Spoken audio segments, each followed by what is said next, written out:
Hello, my name is Mia Scarpelli, and this is my persuasion speech. Think back to high school and ask yourself what you learned that will help aid your financial future self. Did you learn how student loans, credit cards, or mortgages work? And if the answer is no, you're not alone. Millions of high school students going off to college have to make financial decisions that will affect them and are not being taught how these systems work. According to Flow Impact, accessed on January 8th, only 23 states require high school students to complete a financial literacy course. And in India and many Latin American countries, they are missing this curriculum with financial literacy altogether. In contrast, Finland and Australia start integrating these practices as early as primary school and into secondary school. I know how not having financial literacy it can affect someone because my school didn't have it, and I'm feeling the pressure now that I'm about to graduate and have to start paying student loans. High school should put financial literacy into the curriculum because it can better prepare a student for adulthood, understanding their financial decisions, and create a stronger and a better society altogether. Today, I will be talking about the reasons why financial literacy is so essential. I will start by talking about how it prepares a student for adulthood, then have them understand the financial decisions they are making, and wrap up talking about the societal effects.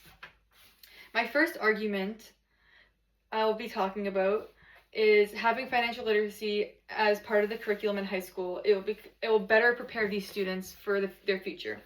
According to a study done by Washington Madison, accessed on January 8th, one way to improve the financial resilience of future generations is to require high school students to complete coursework in a personal finance class before graduating from school. If classes were offered that helped learning about these concepts like how to pay off a credit card or how to pay a mortgage, there would be far less financial questions that arise in the adulthood. It is not fair that the only way that somebody can master these skills is to go to college and major and get their bachelor's in a major like finance. Graduating with this class in high school will help you succeed in the future and will help your mental health down the road as well. Many students after college feel like a huge burden on their back because they are paying off these loans.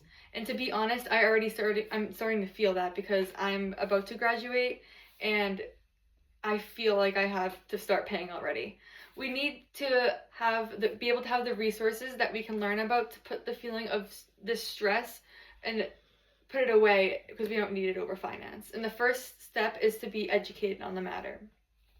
Now that I've shown you the argument of why financial literacy in high school will help prepare for adulthood, I will now argue my next point of understanding the impact of these decisions on your financial decisions in regards to something like student loans. I don't believe that it is being taught in a lot of schools in the United States just how important these decisions impact you down the road. There are so many decisions that will impact your financial state, starting honestly at the age of 17 or so when you graduate high school. According to the New York Times in 2023, high school financialists said overwhelmingly improves credit scores, lower loan delinquency rates, and reduce the rise of risky service like payday lending. When you get around to picking your school, the amount of what you have to account for is overwhelming. For most people who plan to go to college, their decision is based upon if they can afford to go to this college. Most parents also expect their children to be paying for their student loans right after they graduate, and that can be daunting and so stressful. And it would help essentially to be able to have some prior education on the matter before you have to start doing it. The importance lies not just on the generation right now, but for generations to follow. As time goes on in the world, it seems like the prices are just going up. By the time our children are in college, it's going to be a necessity to have them know what they're getting into. We also know that a lot of people in the United States wait to have kids until they're financially stable. And if people don't know how to handle those matters when they are young, they are setting themselves up for failure in the future. Now that you know the gravity of the importance of having the education of financial literacy, we can turn to our last argument. According to NASPE.org, accessed on January 8th, 49 of U.S. adults demonstrate financial literacy in a 2025 assessment.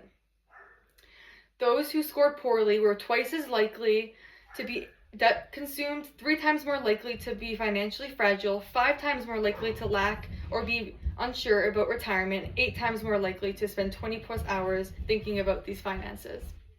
When you see these statistics, they show that over half of the United States, the adults are lacking this financial literacy, and the consequences go further than these individual mistakes they're making. This is weakening the economy because people that are considered financially fragile are going to save less and spend less, which isn't allowing them to invest in homes or education, which in turn weakening the economy within the societies. This can lead to inequality with the education and the people who are educated on this matter and aren't. Financial literacy courses doesn't just help the individual, but also lead to a more stable society. In conclusion, high school students worldwide need to have financial literacy a part of the curriculum so we can see change in our world. Today we talked about arguments for a curriculum where financial literacy is a part of the curriculum we're learning. We made the argument that it will be a better prepare a student for adulthood, understanding their financial decisions and creating a stronger society as a whole. Next time that we are struggling to set up a credit card, learning how to pay your student loans, or managing your finances, think about how much it would have helped if you were taught in your adolescence how it works. Keep in mind, if schools strive for students to be prepared for the rest of their life beyond the classroom, then teaching financial literacy isn't an option. It's crucial. Thank you.